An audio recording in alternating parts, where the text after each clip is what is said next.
ഹജ്ജിനായി 20 ലക്ഷത്തിലേറെ വിശ്വാസികൾ മിനായിലേക്ക് പുറപ്പെട്ടു. നാളെ രാത്രിക്ക് മുന്നോടിയായി മുഴുവൻ ഹാജിമാരും മിനായിൽ തങ്ങും. 1.25 ലക്ഷത്തിലേറെ ഇന്ത്യൻ ഹാജിമാരാണ് ഇത്തവണ പങ്കെടുക്കുന്നത്. തയ്യാറെടുപ്പുകളെല്ലാം പൂർത്തിയാക്കിയതായി ഇന്ത്യൻ ഹജ്ജ് മിഷൻ പ്രഖ്യാപിച്ചു. 1,75,000-ലേറെ ഇന്ത്യൻ ഹാജിമാർ മീനായിലെത്തും. കനത്ത സുരക്ഷയിലാണ് ഈ താഴ്വര.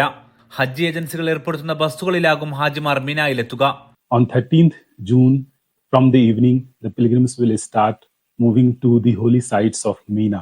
മഹറമില്ലാത്ത വിഭാഗത്തിലെ 5,000-ലേറെ വനിതകൾക്ക് പ്രത്യേകം സൗകര്യങ്ങളുണ്ടാകും.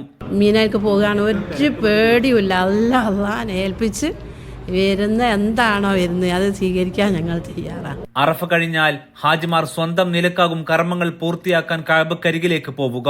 ചൂടുൾപ്പെടെ നേരിടാനുള്ള നിർദ്ദേശം ഹാജിമാർക്ക് നൽകിയിട്ടുണ്ട്. മദീനയിൽ ഒരു ചൂട് കാറ്റൊക്കെ ഉണ്ടായിരുന്നു. പിന്നെ വെള്ളം നമ്മൾ നല്ലവണ്ണം കുടിക്കും. ധാരാളമായി വെള്ളം പാക്കറ്റ് എല്ലായിടത്തും ലഭിക്കുന്നുണ്ട്. 200 ഹാജിമാർക്ക് ഒരു വളണ്ടിയർ എന്ന വീതം കേരളത്തിൽ നിന്നും ഏതാണ്ട് 90ഓളം വളണ്ടിയർമാരും ഇത്തവണ എത്തിയിട്ടുണ്ട്.